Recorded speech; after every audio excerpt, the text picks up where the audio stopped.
नमस्कार दोस्तों, स्वागत है आपका फिर से एक बार हमारे इस खास कार्यक्रम में जो आधारित है कानाफूसी गपशप और चर्चाओं पर।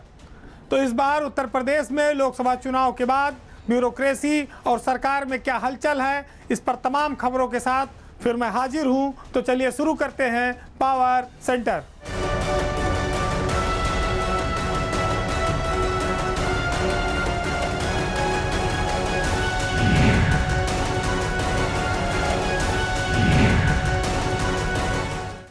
वैसे तो ये हर बार होता है कि जब कोई पार्टी कहीं पर चुनाव हारती है तो उस जिले के डीएम और एसपी की सामत आ जाती है। आप ये कह सकते हैं कि फिर वो गाज डीएम और एसपी पर गिरनी ही है। लेकिन उत्तर प्रदेश की सरकार में इस बार कुछ चौंकाने वाले काम हुए हैं। खास तौर से लोकसभा चुनाव परिणाम के बाद, बीजेपी की हार के बाद यूपी में जो जिला अधिकारियों के तबादले हुए उसमें बड़े चौंकाने वाले नाम हैं और उम्मीद के विपरीत परिणाम भी हैं। लोकसभा चुनाव की हार के बाद माना जा रहा था कि इन अफसरों को सज़ा मिलेगी, जिलों से हटाकर इनको किनारे साइड पोस्टिंग दी जाएगी, लेकिन उसमें से कई अफसरों को बड़ा इनाम मिल गया है। ख़ास तौर से इनाम डायरेक्ट सर्विस के अफसरों को मिला है और जो स्टेट कैडर के अफसर है, आईएएस अफसर जो पीसीएस से प्रमोट होकर बनते हैं, उन पर सरकार ने आरी थोड़ा ज़्यादा चलाई है, उनकी गर्दनें बड़े आसानी से काट दी है। तो आप ये कह सकते हैं कि डायरेक्ट अफसरों को इनाम मिला और जो राज्य सेवा के अधिकारी थे उनको सज़ा मिल गई। तो हारे कोई जीते कोई, लेकिन ब्यूरोक्रेसी में भी पिक एंड चूज के आधार पर कार्रवाई का असर देखने को मिला है। उत्तर प्रदेश में आईएएस अफसरों का जो पिछले दिनों तबादला हुआ उसमें यही फार्मूला लगता है अपनाया गया है कि डायरेक्ट अफसरों को हारने के बाद इनाम दिया गया और राज्य सेवा के अफसर वहाँ भी हारी है भाजपा और उनकी गर्दनों पर आराम से छुरी चला दी गई। तो ये अंतर हम आपको बताएंगे, उसको आप समझिएगा। बीते दिनों यूपी के 1 दर्जन जिलों के जिलाधिकारी हटाए गए, इसमें से लगभग सभी जिलों में बीजेपी चुनाव हारी है। लेकिन हैरत की बात यह है कि सीतापुर में हारने के बावजूद अनुज कुमार सिंह को मुरादाबाद का डीएम बनाया गया। बांदा में बीजेपी की हार के बावजूद दुर्गा शक्ति नागपाल को लखीमपुर खीरी का डीएम बनाया गया और संभल में भाजपा की हार के बावजूद मनीष बंसल को सहारनपुर का डीएम बनाया गया।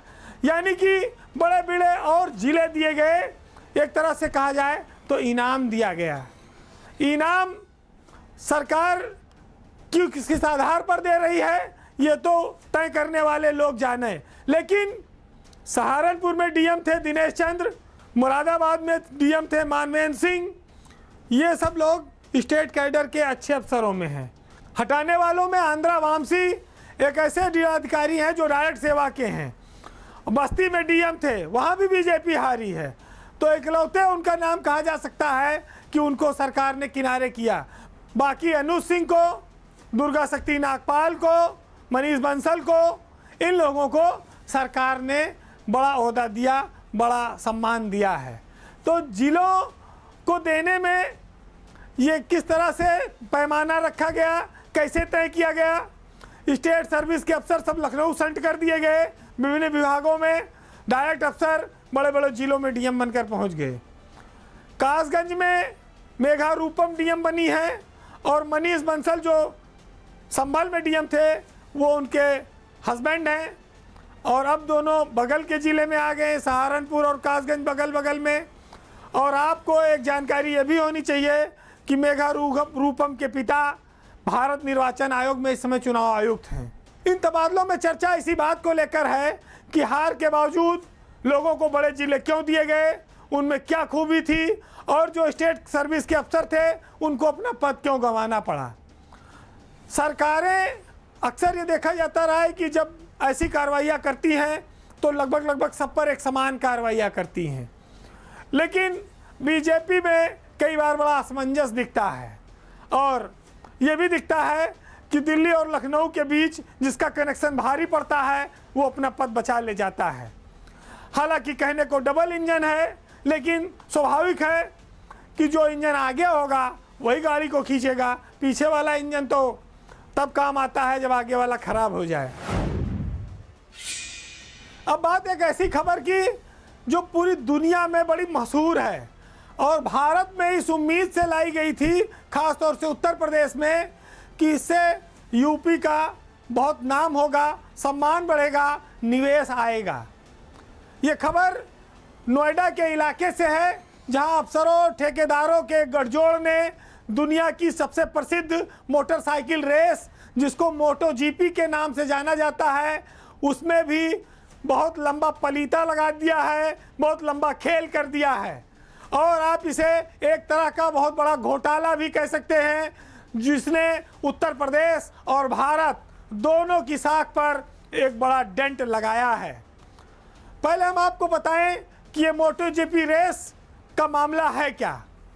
पिछले साल सितंबर 2023 में नोएडा में जेपी इंटरनेशनल जो बुद्धा सर्किट बना हुआ है, वहाँ पर एक मोटो जीपी रेस का आयोजन किया गया था। ये जो रेस है ये स्पेन की कंपनी ड्रोना इसका आयोजन कराती है पूरी दुनिया में।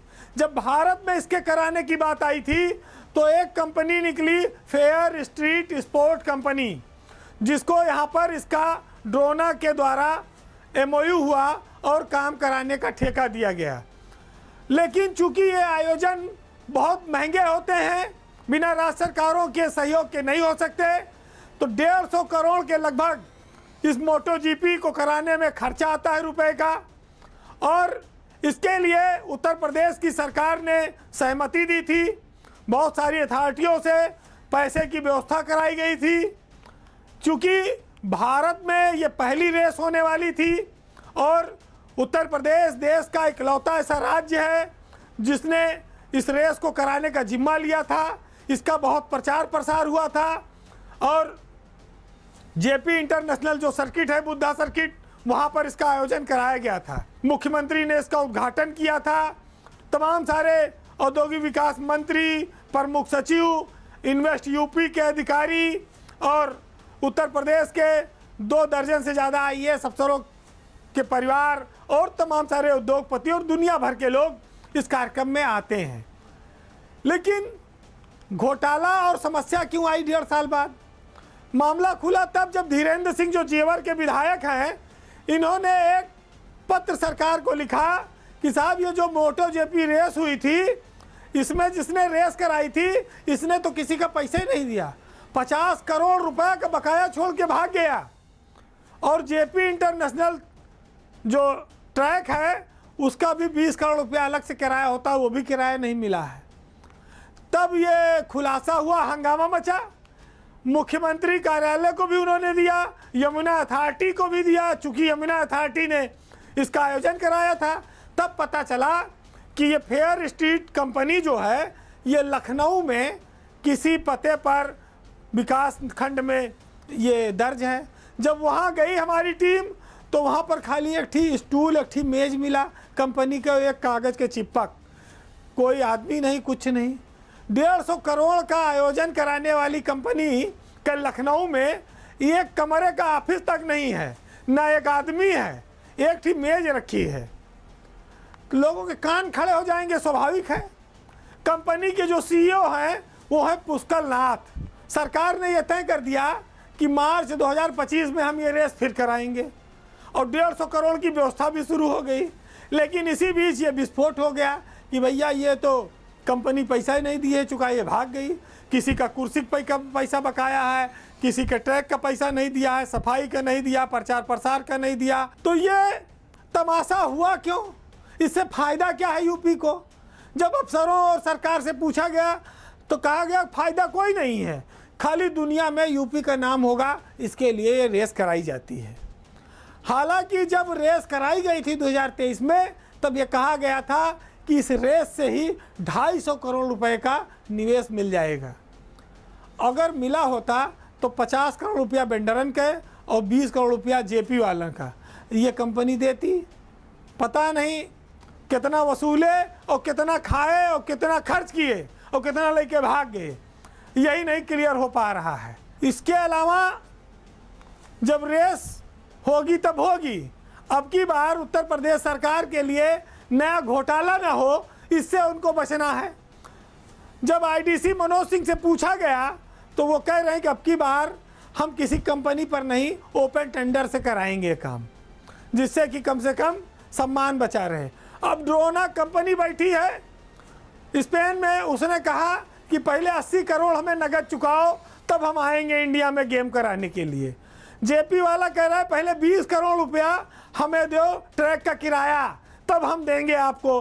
तो ये सब पैसा इतना क्या अफसरों की खाली मौज मस्ती के लिए लुटाया जा रहा है, या भारत का नाम रोशन करने के लिए लुटाया जाएगा, या किसी कंपनी को लूटपाट करने के लिए किया जाएगा, या कोई निवेश भी आएगा? पहला अनुभव तो खट्टा रहा है, दूसरे की तैयारी है।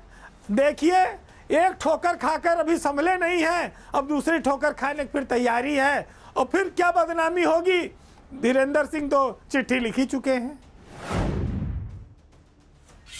पावर सेंटर में अब एक दिलचस्प खबर यह है कि लोकसभा चुनाव में बीजेपी जब से हारी है तब से वो विभिन्न मुद्दों पर, देश के विभिन्न राज्यों से आने वाले फीडबैक पर लगातार मंथन कर रही है, चर्चा कर रही है।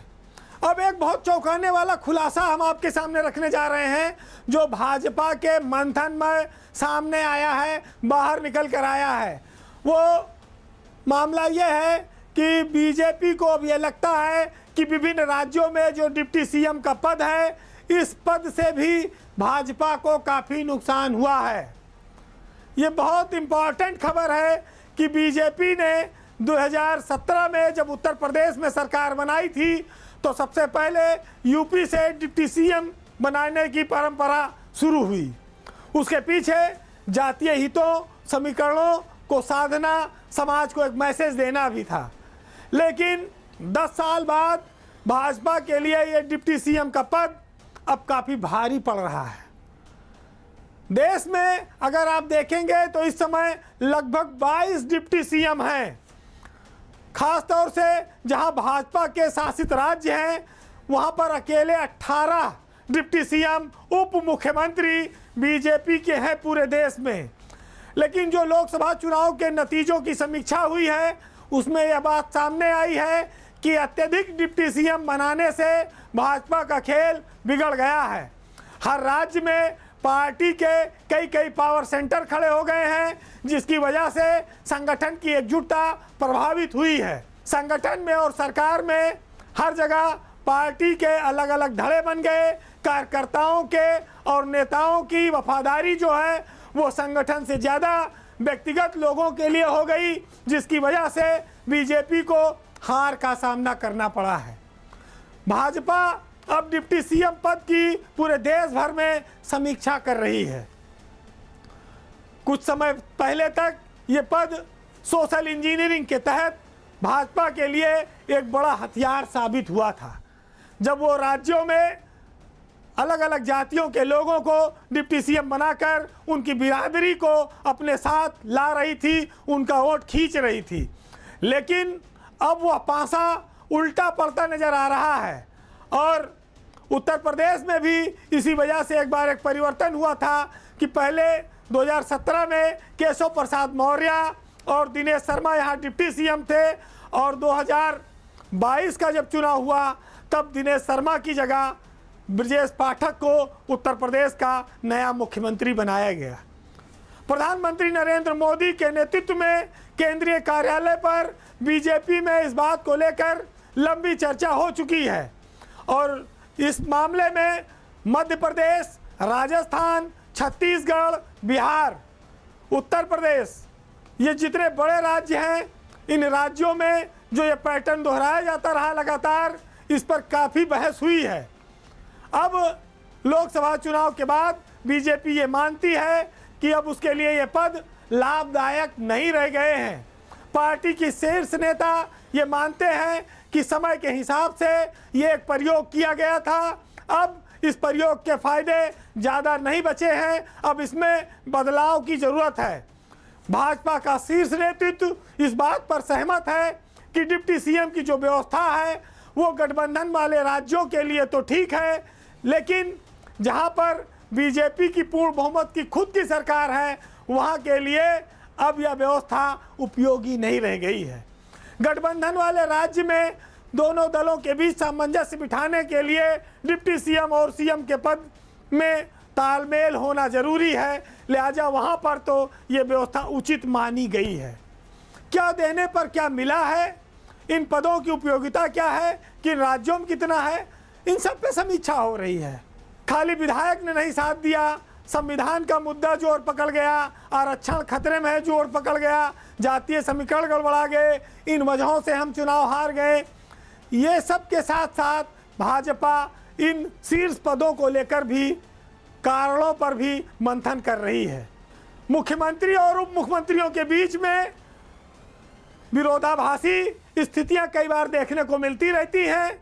विभिन्न राज्यों से भी ये खबरें हैं, कोई उत्तर प्रदेश अकेला नहीं है और भाजपा नेतृत्व इन सबको जानता भी है। अब वो जान जान के अनजान बना रहे, ये अलग बात है, लेकिन चर्चा इस पर आई है। निर्णय उन्हीं को करना है, नफा नुकसान की गिनती भी उन्हीं को करनी है। लेकिन ये दिलचस्प है कि देश में भाजपा के पास इस समय करीब 18 डिप्टी सीएम हैं। अब उनमें से वो कितनों को बाहर करती है, कितनों को रखती है और किस किस हिसाब से किसके प्रमोशन करती है, किसका डिमोशन करती है, ये वो जाने। लेकिन जो डिप्टी सीएम हो वो जान ले कि उनकी भी समीक्षा कोई ना कोई करता है। अब चर्चा एक ऐसी खबर की जो उत्तर प्रदेश की ब्यूरोक्रेसी में इस समय लाखों नहीं करोड़ों की खबर है। सबकी निगाह उसी पर है। एकदम आखिरी वक्त चल रहा है कि उत्तर प्रदेश में अगला मुख्य सचिव कौन होगा। जो आईएएस अफसरों की सबसे बड़ी कुर्सी है, उत्तर प्रदेश की ब्यूरोक्रेसी की सबसे बड़ी कुर्सी है, मुख्य सचिव का जो पद है, अब वो किसे मिलेगा, उस कुर्सी पर कौन बैठेगा। एकदम अंतिम क्षण में ये साफ नहीं है कि दुर्गा शंकर मिश्रा विदा होंगे या वो फिर लौट कर आएंगे। उनके साथ साथ एसपी गोयल जो मुख्यमंत्री के अपर मुख्य सचिव हैं और देवेश चतुर्वेदी जो नियुक्ति के सचिव हैं, इनके बारे में भी हम बहुत महत्वपूर्ण सूचनाएं लेकर आए हैं, आप सुनिएगा। सबसे पहले यह है कि दुर्गा शंकर मिश्रा 3 बार सेवा विस्तार के दम पर रिटायर होने के बावजूद उत्तर प्रदेश में मुख्य सचिव बने हुए हैं और कहा जाए तो दिल्ली के दम पर वो लखनऊ की कुर्सी पर काबिज हैं। उनके विस्तार ने ब्यूरोक्रेसी के सारे समीकरणों को गड़बड़ा दिया है और ये रहस्य अभी तक उजागर नहीं हो पा रहा है कि दुर्गा शंकर रहेंगे या जाएंगे। लेकिन जानकार ये मानते हैं कि दुर्गा शंकर मिश्रा अब विदाई उनकी तय है, उनको उत्तर प्रदेश से जाना है। हालांकि 30 जून को उनके सेवा विस्तार का अंतिम दिन है। उस दिन रविवार है और रविवार के नाते वो शुक्रवार को ही रिटायर हो जाने चाहिए। लेकिन तकनीकी रूप से अधिकारी 12 बजे रात तक उस पद पर रह सकता है, इसके लिए कोई रोक नहीं है। दुर्गा शंकर भी शायद रविवार की रात 12 बजे रिटायर होकर अपने घर चले जाएं या दिल्ली में कोई और ठिकाना ढूंढें। लेकिन उसके साथ साथ 2 महत्वपूर्ण खबरें भी और हैं आपके सामने, जिसमें मनोज कुमार सिंह जो उत्तर प्रदेश में इस समय आईडीसी हैं, एपीसी हैं, उनको सरकार कार्यवाहक मुख्य सचिव का चार्ज दे सकती है दुर्गा शंकर मिश्रा की जगह और अगले चीफ सेक्रेटरी उत्तर प्रदेश के वही बनेंगे। एसपी गोयल जो मुख्यमंत्री के एसीएस हैं, उनकी केंद्र सरकार में डीओपीटी के सचिव के तौर पर लगभग तैनाती फाइनल मानी जा रही है। देवेश चतुर्वेदी भी भारत सरकार में कृषि सचिव के पद पर उनकी भी तैनाती लगभग आने वाली है।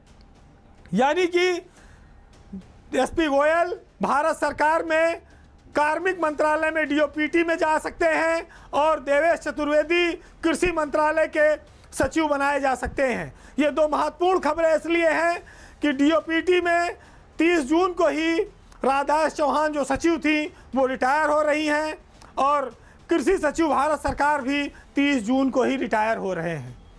तो उत्तर प्रदेश से ये दोनों अफसर केंद्र में जाकर इन दोनों पदों पर काबिज हो सकते हैं। लेकिन दुर्गा शंकर मिश्रा को लेकर असमंजस इसलिए है कि पिछले दिनों उन्होंने गृह मंत्री के साथ एक फ़ोटो खिंचवा ली थी, जिस पर यह माना गया कि वो चौथी बार सेवा विस्तार पाने की कोशिश कर सकते हैं। उस वायरल तस्वीर ने सारे लोगों के, जानकारों के और जो भविष्यवक्ता हैं उनकी सारे कयासों को अभी तक गड़बड़ा के रखा हुआ है। अब वो कुर्सी से चिपके रहेंगे या विदा होंगे, ये केंद्र सरकार के निर्णय पर निर्भर करता है।